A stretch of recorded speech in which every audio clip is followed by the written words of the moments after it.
sa ating Panginoon magsabi, Praise the Lord! Praise the Lord! At ang kapayapaan ng Diyos, magsabi, kapayapaan ng Diyos, na di masayod ng pag-iisip, hindi talaga natin maarok ang kapayapaan ng Diyos, ang kabutihan ng Diyos, ay mag-iingat ng inyong mga puso at ng inyong mga pag-iisip kay Kristo Jesus.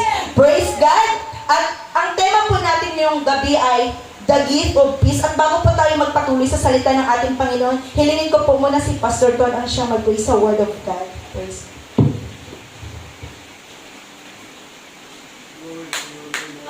Hallelujah, Jesus. Heavenly Father, we come to your presence this evening, O God. We magnify and we glorify your name. I pray, Lord, na ikaw maging ubang sa amo ang taliwala karon. Anoint Sister Grace, O God, tuguti siya nga magawali sa imong mga pulong o Diyos, o sa imong gahoma, sa imong otoridad, Aman. Salamat, Lord, sa imong pagabuhaton. In Jesus' name, Amen. Kaupo na po kayo mga kapatid. Praise God. Ngayon mga kapatid ay ito ang topic natin, the gift of peace. Praise God. Maraming mga tao ngayon mga kapatid, alam niyo ba, pumupunta sila sa mga iba't ibang lugar, gumagastos ng pera para lang gusto daw po nilang magkaroon muna ng kapayapaan.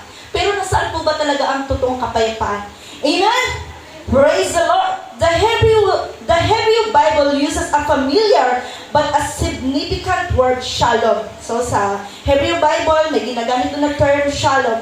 It's a pure sense, shalom means peace. At ang ibig sabihin nito, pag nagbabatian sila ng shalom, and batiin mo, ang ibig sabihin nun, I hope you have all the highest good coming your way. Ibig sabihin, maganda o kabutihan ang mangyari sa iyong buhay. Amen! Praise God. Most people in our world don't understand peace as a positive concept. Why? Because mga kapatid, ang napapansin nila yung mga kaguluhan, yung napapansin nila, nakapokus sila sa problema nila. Amen? Pero tingnan natin mga kapatid, yung kapayapaan ito na ibibigay sa atin ng ating Panginoon. Praise God! Hallelujah! And also is the negative aspect of peace. Ayan nga. Kasi mga kapatid, ang sinusukat dito ay hindi yung kaguluhan, kundi yung kapayapaan sa ating mundo. Amen? Sabi dito, which is merely the absence of trouble. Ayan, mga kaguluhan ang nakikita. And then, the biblical concept of peace does not focus on the absence of trouble. Walang kinalaman. Yung concept po ng salita, yung biblical o yung salita ng ating Panginoon, no? Pagdating sa peace, hindi ito nakabase, no? Kumbaga sabi nga dito, biblical peace is not unrelated to circumstances. Wala itong kinalaman sa kalagayan ng mga problema. Praise God! Hallelujah! It's a goodness of life that is not touched by what happens on the outside. Ibig sabihin, kapag meron kang peace, mga kapatid, kahit anong circumstances yung nangyayari, ano man ang nangyayari sa paligid, nananatili kang may kapayapaan, payapa ang puso mo. Praise God! You may be in the midst of great trials and still have a biblical peace. Wow! Hallelujah! Ang ganda nito mga kapatid. In the books of Acts chapter 16, so may Tagalog Bible kayo mga kapatid, samahan niyo ako. Read Acts chapter 16 verse 16 to 31. Praise the Lord. Ito mga kapatid, bago natin basahin, sabi ito, Paul said he couldn't be content in any circumstance. Kaya ito si Paul, magandang halimbawa talaga sa ating mga kapatid. Amen! Ang dami pong pinagdaanan ni Pablo. Praise God. And he demonstrated that he had peace even in the jail of Philippi. Nung naano siya mga kapatid, nadakip. So basahin natin ang Acts chapter 16. Praise God. Hallelujah. Samahan niyo po ako mga kapatid kung meron po kayong Bible dyan. Ito mga kapatid, yung Bible ko ay Pinoy Bible. Meron siyang English, Tagalog, Bisaya. Tapos yung English po niya, King James Version po. So sabi dito mga kapatid, sa verse 16 tayo magsimula. Kwento naman tayo. At nangyari, nang kami magsiparoon sa mapananalanginan, ay sinalubong kami ng isang dalagang may karumal-dumal na espiritu ng panghuhula at nagdala ng maraming pakinabang sa kanyang Panginoon sa pamamagitan ng paghula. Nakaranas kayo ng mga kapatid nung wala pa tayo sa ating Panginoon? Ma'am, doon, pupunta tayo. Ginang, pakihulaan na po. Sister Grace, magiging mayaman ka sa taong ganito. No? So yun yung ginagawa ng babae na yun, manghuhula siya. At siya ay sumusunod kay Pablo at sa amin. At sa amin ay nagsisigaw, sumusunod siya doon kila Pablo. Sabi niya, sa mga alipin ng kataas-taasang Diyos, ang mga taong ito na nagsisipangharal sa inyo ng daan ng kaligtasan. Yun ang sinabi niya. At maraming mga araw na ginagawa niya ito, dapat palibhasa si Pablo ay totoong nabagabag. Na ano siya? Ay talaga itong babae na ito, may na-discern niya na masamang espiritu talaga yung babae niya. At lumingon at sinabi sa espiritu, inuutos ko sa iyo sa pangalan ni Jesucristo na lumabas ka sa kanya at ito ay lumabas ng oras ninyo. Yung babae na yun na manghuhula ay wala nang pakinabang sa kanyang Panginoon. Pinadakip ito si Pablo. Amen. Praise God. At ang nangyari mga kapatid, so dinakip siya. And sa verse, praise the Lord. Takbo tayo sa verse. At nang sila'y mapalo na nilang ng marami ay ipinasok sila sa bilangguan. Ayan, pinasok sila sa bilangguan na ipinagtagubilin sa tagapamahala na sila'y bantayang maigi. Na natanggapin ito ang gayong tagubilin ay ipinasok sila sa kaloob-looban ng bilangguan. At pinilit ang kanilang mga paa. Inipit mga kapatid, no? May napapanood tayo minsan, grabe pag kinukulong, di ba? Dito may inaangklahan ng paa. Verse 25, datapwat ng maghating gabi na si Pablo at Silas ay nagsisipanalangin, praise the Lord! At nagsisiawit ng mga hemno sa Diyos at sila pinakikinggan ng mga bilanggo. Ayan. Kaya mga kapatid, kahit alam niyo, nandito lang tayo sa church, yung paligid natin, nakikinig yan sa atin kapag tayo ay nagpupuri sa ating Panginoon. Hallelujah! Praise the Lord!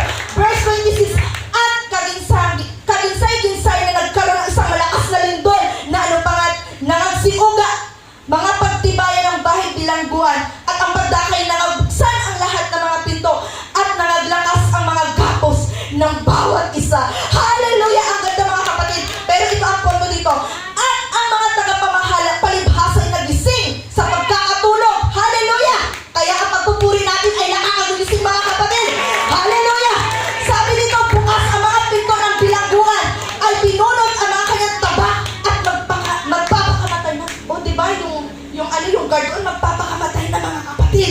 Hallelujah! Dapat sumigaw si Pablo ng malakas na tinig na sila, huwag mong saktan ang iyong sarili sapagkat nangarito kaming lahat.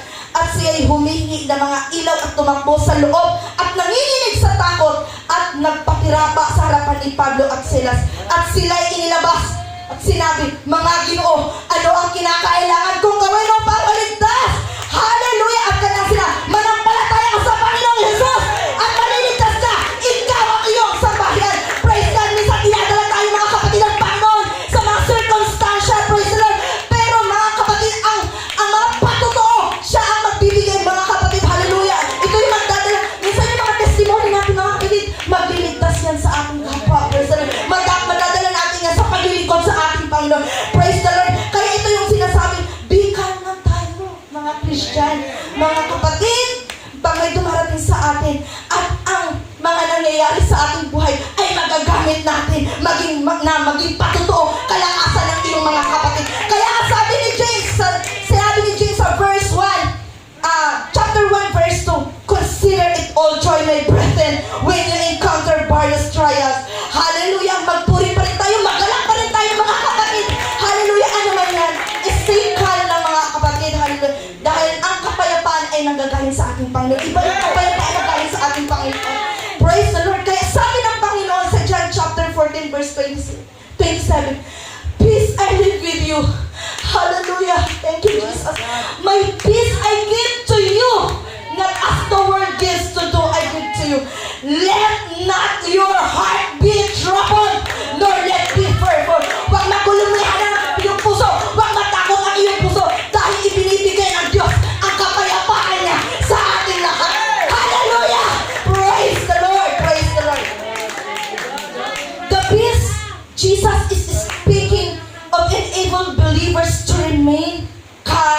in the most wildly fearful circumstances. Gusto ng ating Panginoon, praise God, ang mga anak niya ay mananatiling kalmado lang.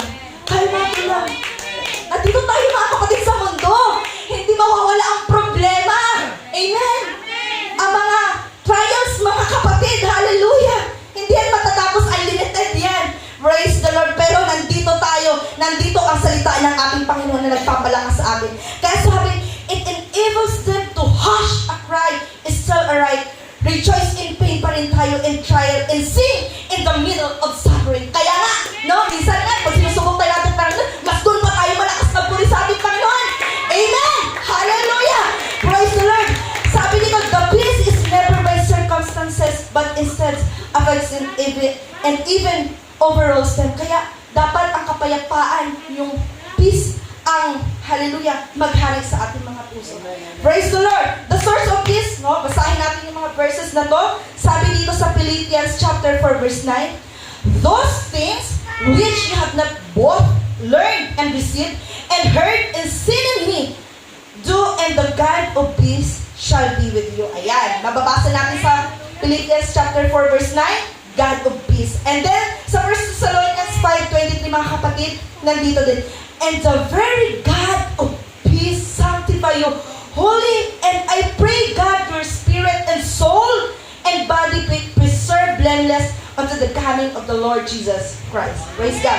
And Hebrews chapter 13 verse 20, now the God of peace that brought again from the dead our Lord Jesus, that great shepherd of the sheep, through the blood of everlasting covenant, He is called the God of peace.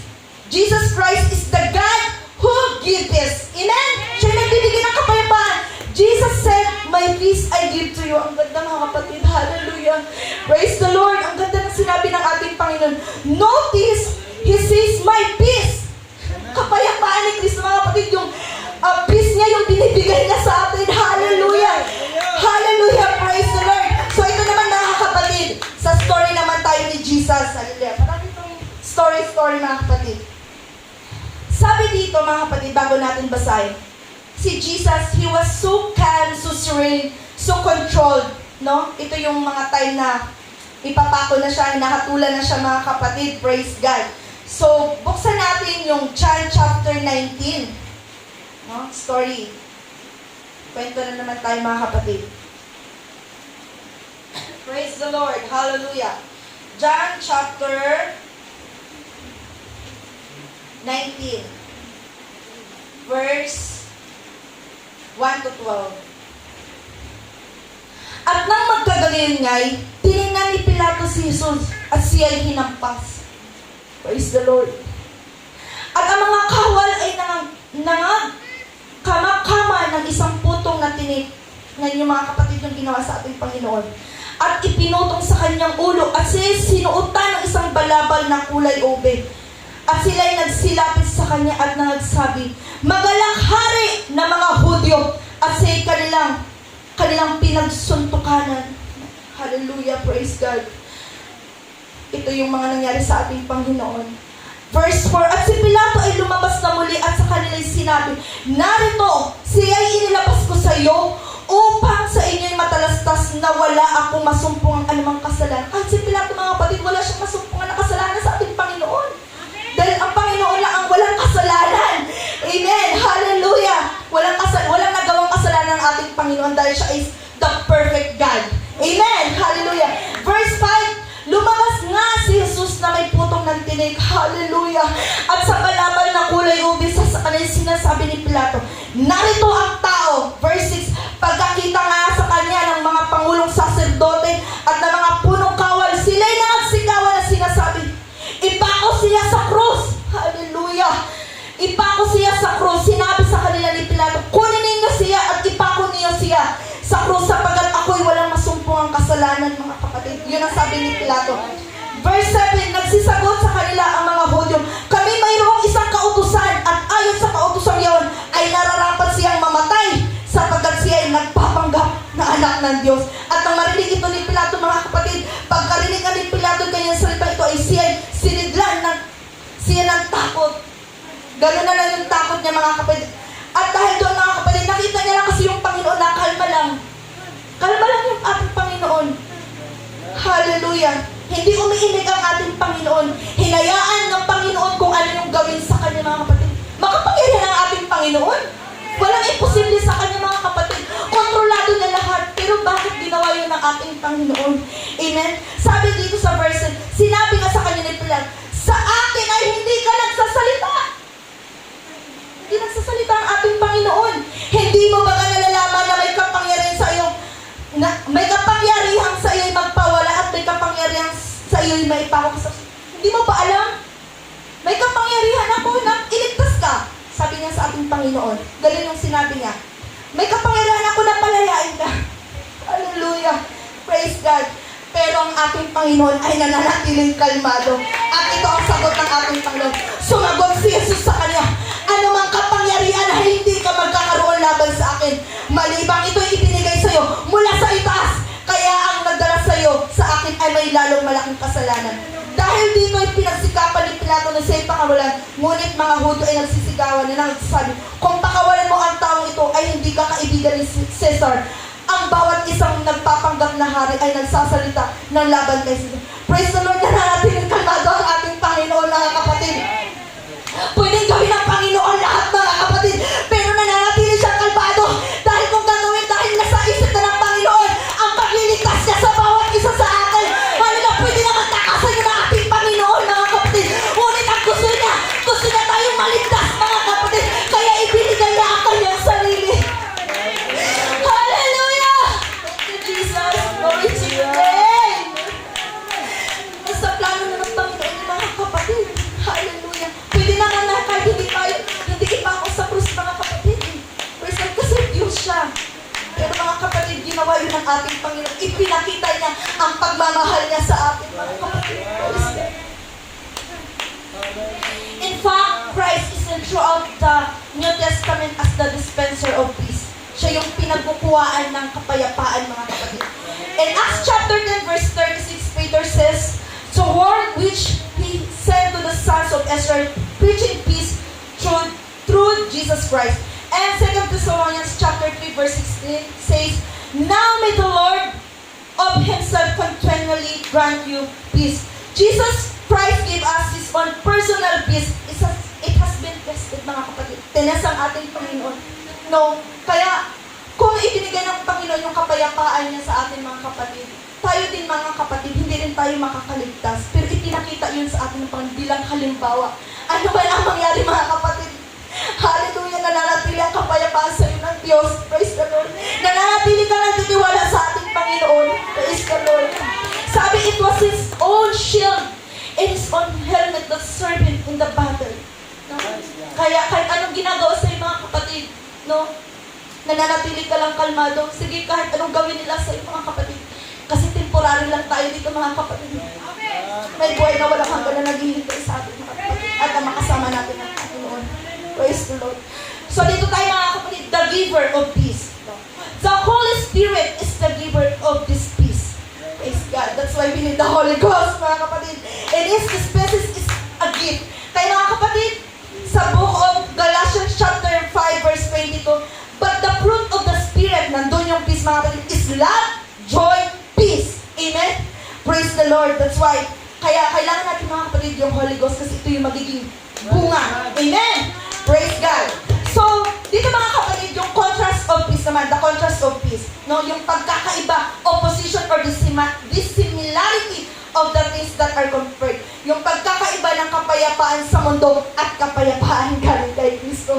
Hallelujah! Balikan natin yung John chapter 14, verse 27. Not as the world gives, do I give to you. In other words, His peace is not like the peace of the world. May mga tao, mga kapatid, no? Pag may problema, iinom. No? Kung ano na, magda-drugs. Para makalimutan nila yung kanilang mga problema, mga kapatid, mga walang kwenta. Pero sabi, the word peace is worthless. Yung kapayapaan dito sa mundo, walang kwenta yan, mga kapatid, kung wala ang Panginoon. Praise the Lord, walang kwenta yan, mga kapatid. No? Marami mang ginagawa dito, natin, government, para mapanatili yung kapayapaan, mga kapatid. Pero kung wala ang paghahari ng Panginoon, kung wala ang gabay ng ating Panginoon, Panginoon, walang kapayapaan na mangyayari, mga kapatid. God's people pursuit of peace is only an attempt to break away from a problem, mga kapatid. Kaya nga, akala ng mga tao kapag nakapag-inom na sila, nakapag-drugs na sila, wala na yung problema. Pero pag-isip nila, mga kapatid, may problema pa rin. Bakit? Walang relasyon sa ating Panginoon. Praise God! Hallelujah! Praise the Lord! Hallelujah! Kaya mga kapatid, binubulag ng Diablo ang mga tao dito sa sanlibutan, mga kapatid. Hallelujah! Sige! Mag-inom ka para makalimutan ang problema mo. Ganito ang gawin mo. Yan ang bulong ni Satanas, mga kapatid. People today live in a form of existential shock. They don't understand. No? May mga tao ngayon, mga kapatid. Hindi pa rin, namatay na lang, mga kapatid. Hindi nila nalaman ang totoong kahulugan ng kanilang buhay. Praise the Lord. Nakakalungkot, mga kapatid. Praise God. Kaya minsan, mga kapatid, nasasaktan tayo, mga kapatid. May kapitbahay tayo. Minsan hindi natin nasishare ng word of God. Nalaman na natin namatay. Nakakapanghinayang, mga kapatid. Praise the Lord. Salamat sa ating Panginoon. Hallelujah. Na nasumpungan natin ang kaligtasan mula sa ating Panginoon. Naintindihan natin, mga kapatid, bakit tayo nabubuhay sa mundo? Bakit tayo naglilingkod sa ating Panginoon? Praise the Lord. Glory to God. Hallelujah. Hindi nila, namatay na kasi, mga kapatid, hindi nila naintindihan yung sarili. People today, they don't understand their own being. They don't know who they are. Sino ba ako? Bigyan ng mapa yan. Diba? Minsan naliligaw, sabi, bigyan ng mapa yan. No, bigyan mo ng salita ng Panginoon. Hallelujah. Para makita niya, mga kapatid, na ang magdidirekta ng buhay niya, ang mag-decide ng buhay niya, ang ating Panginoon. Praise the Lord. Hallelujah. So, mga kapatid, if you lack peace, it is not because of your mother. No? Kapag wala daw kapayapaan, magulo ang isip mo. Ha? Hindi yan kasalanan ng magulang mo. Hindi yan kasalanan ng tatay mo. Hindi yan kasalanan ng lola mo.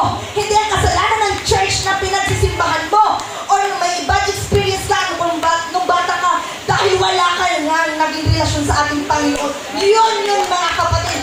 Kasi sabi ng Bible, mga kapatid, sa Jeremiah chapter 17 verse 9 says, the heart is more deceitful than all else and desperately wicked. Ang puso ay mandaraya ng higit kaysa lahat ng bagay. At totoong masama. Kaya nga, Lord, I give you my heart. Kaya nga binibigay natin ang puso natin sa ating Panginoon para pagharian ng Panginoon. Kasi ito yung heart natin. Ito yung nag-control. Ito yung parang namumula sa buhay natin, mga kapatid. Kaya kung wala kang relasyon sa ating Panginoon, magiging masama ang puso mo, mga kapatid. Hallelujah. Praise the Lord. Kaya ang mga tao, hindi nila masumpungan ang totoong kapayapaan dahil ang puso nila, mga kapatid, puno ng kasamaan. Hallelujah. Kaya kung sino-sino na ang ating nasisisi. Amen. Pero mga kapatid, dahil lang yun, mga kapatid, ikaw din yun. At dahil wala kang relasyon sa ating Panginoon. Sabi dito sa Isaiah chapter 48 verse 22, there is no peace for the wicked. Kaya pala, mga kapatid, wala palang kapayapaan yung mga taong wicked, masama. Wicked man's heart is desperately wicked and thus cannot find peace. Yun pala yung mga kapatid. So, the word peace doesn't exist. It is a lie and cannot exist. No individual without Jesus Christ can never have a peace. Walang totoong mga kapatid, no? Yung iba pakalma lang yung mga. Kalma lang, mga kapatid, pero walang kapayapaan. Praise the Lord. Sabi nga, yung mga tao na wala kay Kristo, pero nasa kapayapaan, ano na yan, mga kapatid, yung kumbaga, pagbabalat kayo lang yan, mga kapatid. Dahil pagdating mo din, pag namatay ka, mga kapatid, wala ka pa rin relasyon sa ating Panginoon, wala ka rin, mga kapatid. Hallelujah! So dito tayo, mga kapatid, the result of peace, resulta ng kapayapaan. Jesus shows us the proper response to His promise of peace. Do not let your heart be troubled, nor let it fearful. We ought to be able to lay hold of this peace. Panghawakan natin ito, mga kapatid, na hallelujah. Basta nandiyan si Jesus sa puso, mga kapatid, mananatiling kang kalmado. There is ours, but we must take hold of it. Panghawakan natin. It is interesting that He says, I give you peace. Then He says, do not let your heart be troubled. Kung magulungihanan ang iyong puso. Praise God. Dito, mga kapatid, sa kwento ni Pablo naman tayo. Balik tayo kay Pablo. Hallelujah. Si Pablo ay pinalayas sa isang lungsod. Kinaladkad na halos walang buhay palabas ng isa pa. hinubaran ng mga magnanakaw. Hallelujah. At iniharap sa mga pinuno. Gayunman mayroon siyang kakaibang kapayapaan. Kaya basahin natin yung 2 Corinthians chapter 2. 2 Corinthians chapter 11. Samahan niyo ako mga kapatid. Kung may Tagalog sana kayo mga kapatid magpapabasa ako. 2 Corinthians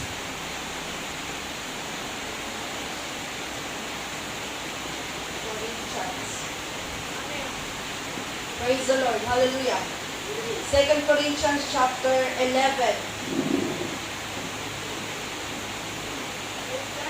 Verse 24. Mga kapatid, grabe. Sabi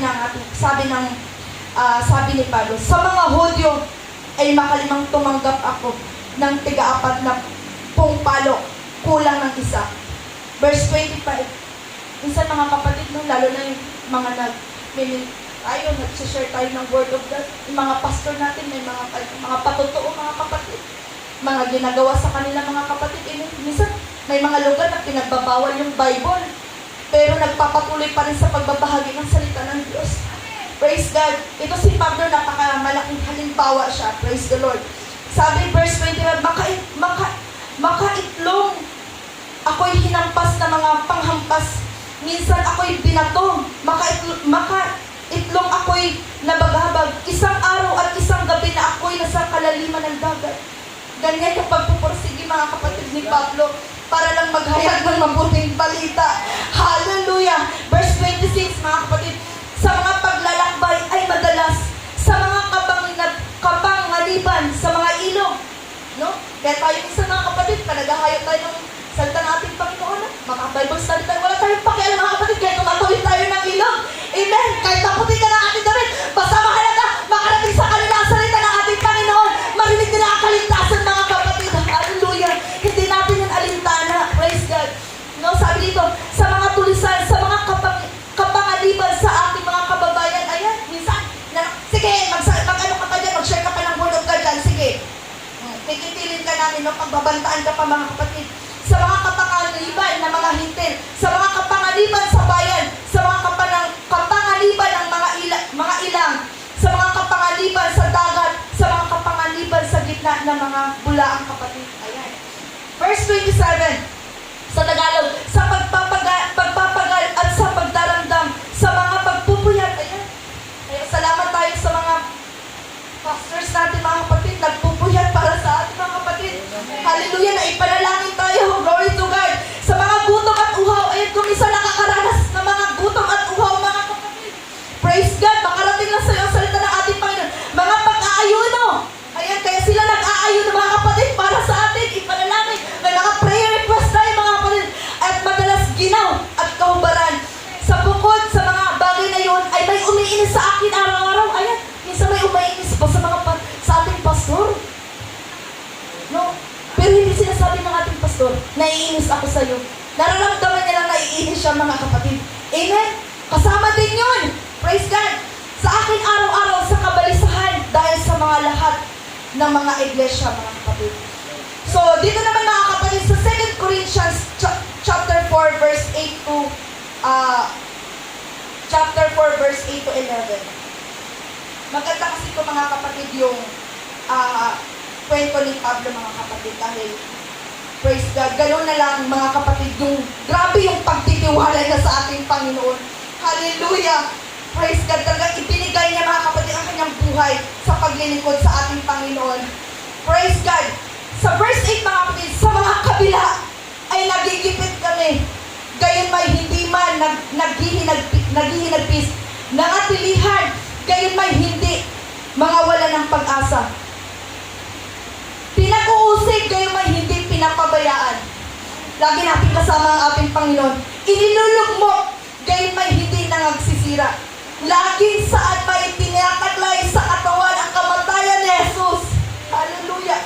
Upang ang buhay ni Jesus ay mahayag sa aming katawan. Kaya mga kapatid, patuloy tayo nagbabahagi ng salita ng ating Panginoon.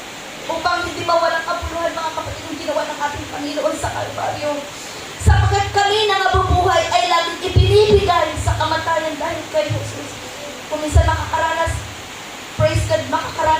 gayon nakita mga kapatid. Kaya nga, di ba maraming naging mga kapatid, yung kamatayan, martyr, praise God, hallelujah, dahil sa paghahayag, praise God, ng salita ng ating Panginoon, upang ang buhay naman ni Jesus ay mahayag sa aming lamang may kamatayan. Praise the Lord. Kaya mga kapatid, hallelujah, dito sa verse 16 to 18, diyan tayo sa 16 to 18. Kaya nga, hindi kami naghihimagod, bagamat ang aming pagkataong labas ay pahina. Praise God, hallelujah, di ba? Nagkakaroon tayo ng paghihina. Ngunit ang aming pagkataong loob ay nababago sa araw-araw. Sapagat ang aming magaang kapighatian na sa isang sandali lamang ay siyang gumagawa sa amin ang lalong bigat ng kaluwalhatian na walang hanggan. Samantalang kami ay nagsisitingin. Praise the Lord, hallelujah. Hindi sa mga bagay na nakikita, kundi sa mga bagay na hindi nakikita. Praise the Lord, sapagkat ang mga bagay na nakikita ay may katapusan, datapwat ang mga bagay na hindi nakikita ay walang hanggan. Praise the Lord, dahil naintindihan natin mga kapatid, kahit ano yung pinagdadaanan natin mga kapatid. Praise the Lord. Hallelujah. Hallelujah. Tumitingin tayo mga kapatid. Hallelujah. Praise the Lord. Sa kaligtasan mga kapatid.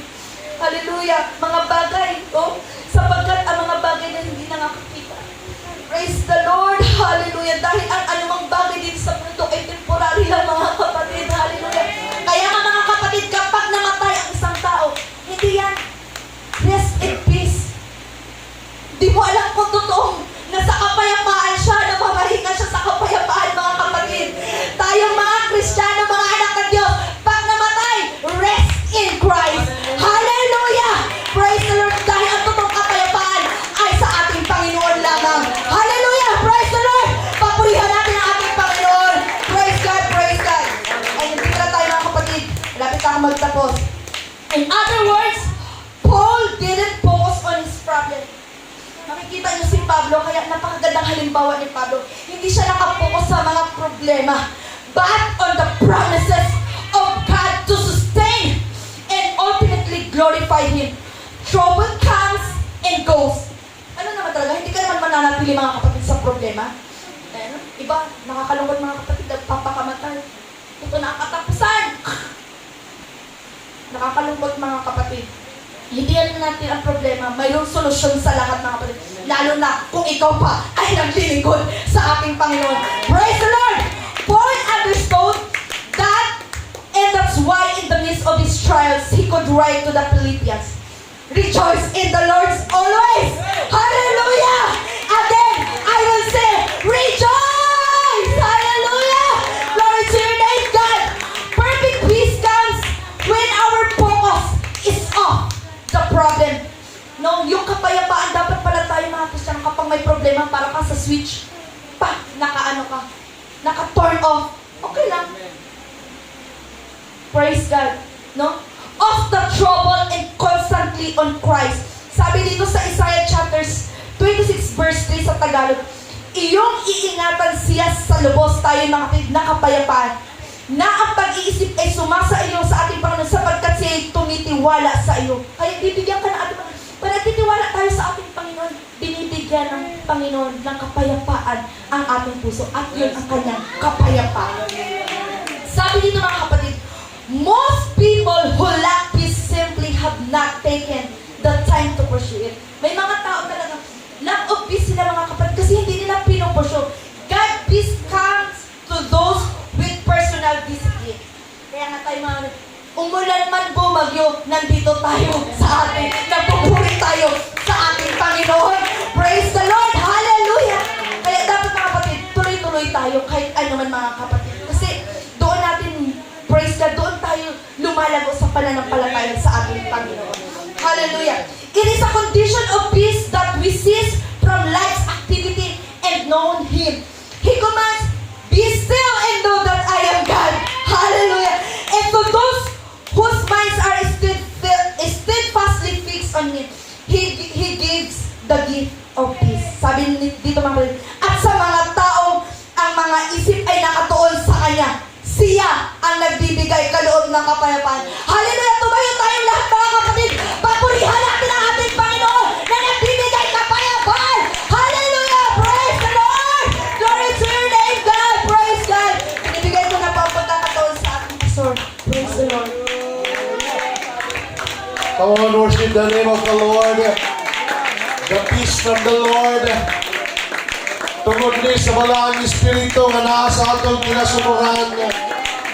Kaya kung wala ang Espiritu sa Diyos sa atong kasing-kasing, gamay nga problema, gamay nga pagsulay, musibog dayon ta, mabalaka dayon ta. But if we have the Spirit of the Lord, we have peace even in the midst of the storm. Naay kalinaw sa atong hunahuna. It's not about your situation. It's about the Spirit of the Lord. Kay bisag unsa man ang imong kahimtang, bisag sama man kang Pablo, nagibutan kadto sa bilangguan, kadto sa Bartolina, sila gipunog, gikulata, gitulis, nagpalutaw-lutaw sa kadalanan, pero nawala ang ilang kalinaw, kaya nga humong ang presensya sa Diyos, naaman sa ilahang kinasunuran. Tonight, if you want the peace from the Lord, you need the Spirit of God. Pauna mga igsoon, isang may problema ka, magkadaig ka sa Diyos because you have the Spirit of the Lord.